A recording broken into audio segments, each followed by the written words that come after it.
नमस्कार, मैं हूं रश्मि किरण और आप देख रहे हैं इंडिया टाइम 24 न्यूज़। हम सभी जानते हैं कि इजिप्ट में शवों को सुरक्षित रखा जाता है और इसको सुरक्षित रखने के लिए जिन केमिकल्स का इस्तेमाल किया जाता है उनके बारे में वैज्ञानिकों ने भी पता लगा लिया है। शवों पर इन अनूठे केमिकल्स को लेप लगाकर उन्हें मम्मी में तब्दील किया जाता था। प्राचीन इजिप्ट में शवों के मम्मीकरण का चलन आम था। अब तक इतनी जानकारी तो थी कि मम्मी बनाने के लिए शवों पर कोई खास लेप चढ़ाया जाता है, लेकिन ये मालूम नहीं था कि ये लेप होता क्या था। अब वैज्ञानिकों ने इस रहस्य से पर्दा उठा दिया है। रिपोर्ट के अनुसार जर्मनी के तुम्बिंगन और म्यूनिख यूनिवर्सिटी के रिसर्चर्स की टीम ने करीब 2500 साल पुरानी मम्मीकरण लैब से खोजे गए दर्जनों कटोरे, बीकर वगैरह की मदद से पता लगाया कि प्राचीन मिस्र में लोग शवों को कैसे संरक्षित रखते थे। बता दें कि वर्ष 2016 में मिस्र की राजधानी काहिरा के सकारा नेक्रोपोलिस ने 42 फीट गहरे कुएं से चीनी मिट्टी के 31 बर्तन पाए थे। ये बर्तन 664 से 512 ईसा पूर्व के थे और इन्हीं की बदौलत उन केमिकल्स का पता लगाया गया था। प्राचीन मिस्र में शवों पर लेप लगाने की एक अद्भुत प्रक्रिया का चलन था।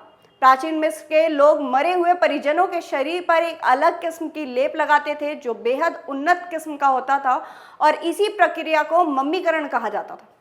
लोगों का विश्वास था कि यदि शवों को लेप लगाकर हर तरह से सुरक्षित और अक्षुण्ण रखा जाए तो वो अगले जन्म में पहुंच जाते हैं। इसके साथ ही आपको ये भी बता दें कि मिस्र में धार्मिक, राजनीतिक और सामाजिक नेताओं को फराओं की उपाधि दी जाती थी जो अपने जीवन की तितली के साथ को रिलेट करते थे।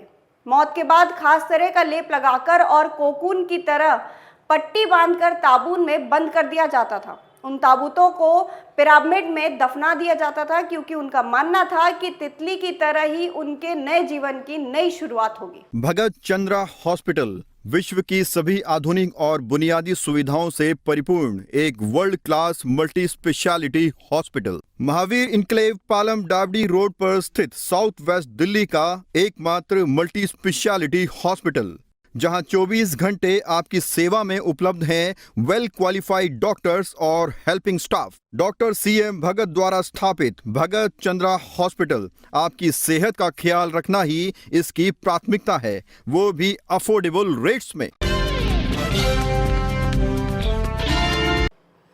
रिसर्चर्स ने कई सालों तक इन बर्तनों को स्टडी करने के बाद पाया कि कई बर्तनों के अंदर खास तरह के रेजिन की परत चढ़ी है। ये एशियाई पेड़ों से प्राप्त रेजिन जो कि चिपकने वाली पदार्थ है।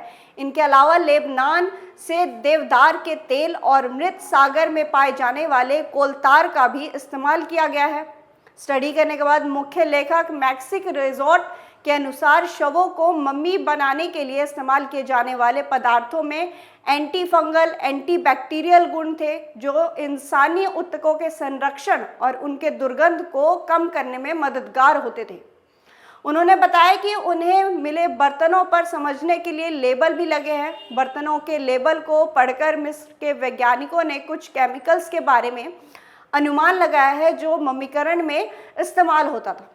जैसे कि एक कटोरे पर लिखा था शव धोने के लिए, जबकि दूसरे कटोरे पर लिखा था शव की दुर्गंध को कम करने के लिए। रिसर्चर्स के अनुसार बर्तन पर लिखे एंट्यू शब्द का कई अलग अलग केमिकल्स का मिश्रण हो सकता है। सकारा में मिले एंट्यू लेबल वाला कटोरा देवदार के तेल, जूनिपर या सरू के तेल और एनिमल फैट का मिश्रण होगा। इसके बाद रिसर्चर्स ने फिर से मम्मीकरण का प्रोसेस किया। इसमें करीब 70 दिन लगे। उन्होंने शव को नेट्रॉन नमक में मिलाकर सुखाया, फिर उसकी अंतरी निकाली, फिर शव के फेफड़े, लीवर, आंत और दिमाग को भी अलग किया। इसके बाद पृष्ठ की मौजूदगी में शव को धोया गया और उन केमिकल्स का लेप लगाया गया। हालांकि शोधकर्ता इस बात को लेकर पूरी तरह से पक्के नहीं हैं कि प्राचीन मिस्र में भी मम्मीफिकेशन की यही प्रोसेस अपनाई जाती थी। उन्होंने उपलब्ध जानकारी के आधार पर ही इस प्रक्रिया को पूरा किया। अगर आपको ये वीडियो पसंद आई हो तो हमें कमेंट बॉक्स में कमेंट करके ज़रूर बताएं। बहरहाल आप बने रहिए हमारे साथ और देखते रहिए इंडिया टाइम 24 न्यूज़। खबरों से खबरदार रहने के लिए चैनल को सब्सक्राइब करें और प्रेस करें बेल आइकन।